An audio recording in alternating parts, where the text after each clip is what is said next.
heading back. All right, Coach, you want to start us off in opening statement? You know, we've had 2 top 15 wins and had some great wins, but that was probably our best win of the year because of just a response after you lose your first league game. And you know, and I thought our team had 2 really good physical practices on Thursday and Friday, because bouncing back and doing it for the first time in this league for a new program sometimes is hard, especially when you got that kind of atmosphere out there and you want to please the crowd. And I thought the crowd and the players were connected today, and what a fun atmosphere. And beat a team. Arkansas played extremely hard, made some great runs.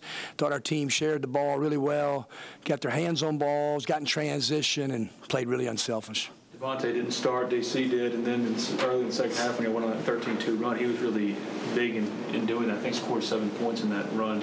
Just what do you think about how he played? And just DC? Yeah, DC. Yeah, he's, you know, you think about his story, what a great story. You know, it was a walk-on Mississippi kid, and he just worked his tail off in practice. And you see he's very athletic. I mean, he's very athletic at the rim. One of our, maybe he and Brian, our 2 best kind of in traffic. And he really did. He guarded well. He stayed within himself. He shot good shots.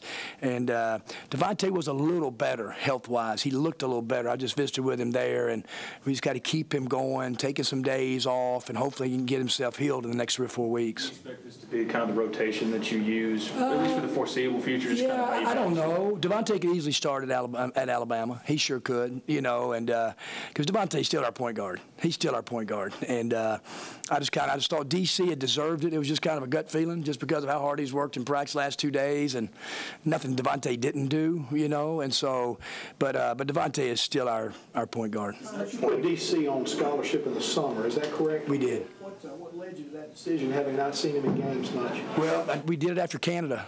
Paris, you know, we talked about, well, I told him, I said, I'm going to put you on scholarship in the summer, and we're going to evaluate you in the summer, how hard you work, academically, the whole thing. And then we got back from Canada, and our staff and I just said there's no question that DC deserved. In doing that, then we were going to give up a scholarship, maybe a chance to take a guy at midterm. We just thought it was that important, and he deserved it. And he's done a great job. He's well deserving of that. Were you trying to get the ball to Dominic earlier, or did it just kind of happen that way? Yeah, we were. We were trying to. TD had a great floor game today.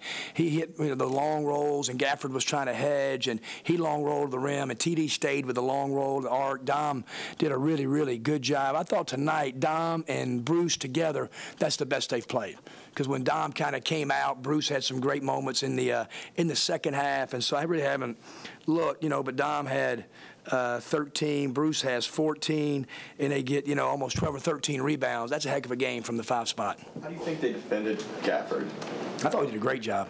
I did a great job. I thought our double teams were great. We missed a couple, but you're going to, you know, and so we just thought, you know, you hold him to only 6 attempts and no offensive rebounds. That's about as good as you can do for a guy that, and we saw the LSU team, he got 32 against LSU. So we knew how athletic that they were. So I thought that was probably the key to the game. You touched on it a second ago, but were you pleased with the energy level y'all came out with kind of after facing your first small dosage of adversity? Yeah, no doubt. And that was critical for us. Great in the first half. Poor to start the second half, the energy level. And I'm saying I cannot tell you how much the crowd helps. It's amazing. Now, you get on this SEC network, and that's all they talk about, is that they feel the crowd on these TV broadcasts, and you can sense it, and that's terrific. Everybody's starting to see it. I mean, the Ole Miss spirit in that building, they appreciate the way those players play, and they're a huge part of our energy level. Hey, Kermit, I'm sorry. I was getting an Arkansas player out in the hallway. Yep.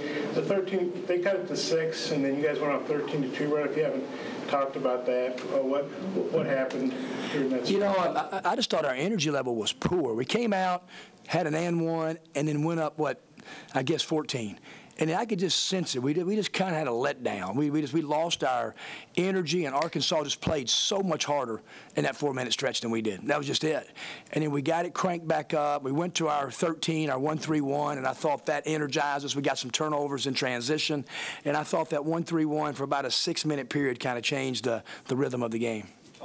After the LSU game about how that 2-minute stretch at the beginning of the second half snowballed towards a loss. For you guys to not let that 8-0 run of theirs snowball today, what kind of growth did you see there? Yeah, it was some growth, but we got to do better coming out of the halftime, you know. And I'm serious, the LSU game, it was 1 minute and 40 seconds. It went from 1 to 9 in a minute 40, and then we just kind of stayed that way. But when they cut it to 6, that's when our team, like I said, our 13 started playing so much harder. And you know what happens?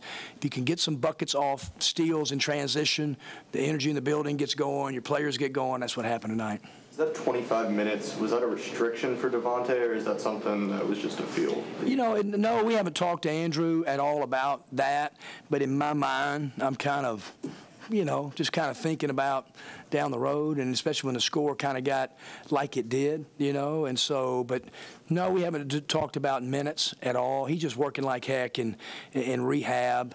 And, you know, like I said, he'll get another x-ray on Thursday just to see the progress kind of after we get back from Alabama. Did you envision coming in, Dom, being able to have a big day with the way they guard ball screens? I did. We thought that if Gafford sometimes switches ball screens, and if he did, then obviously we thought we had a mismatch getting a perimeter guy on Dom, and now Gafford's got to guard TD or Brian on the switch. So we talked a lot about that. But then when he didn't, you know, and they're really conscious of trying to hedge Brian and TD because they're really good off ball screens, and he just long rolled. And TD, like I said, TD did such a great job of patience, of staying with the long roll, you know, and got shooters on the corners. They kind of fanned out, and Dom made some really nice shots early. You guys out-rebounded them and outscored them in the paint. Was that the plan coming in, just to attack the inside? Yeah, and, you know, our paint scores, too, you know, obviously driving the ball, you know, and perimeter paint scores. I thought K.J. Buffin, for the second straight game, was very physical, came in, and, you know, and just made tough plays around the goal. And I thought he was I know he's 2 for 8, but I just thought his energy level was good. We got to get Blake going again. You know, we got to get him going. And I tell Blake all the time, can you affect the game without making a 3?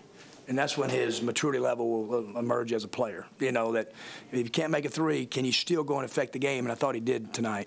Got time for one more question. You guys held our Gafford to 9. What was the key to that? Just our quick double teams.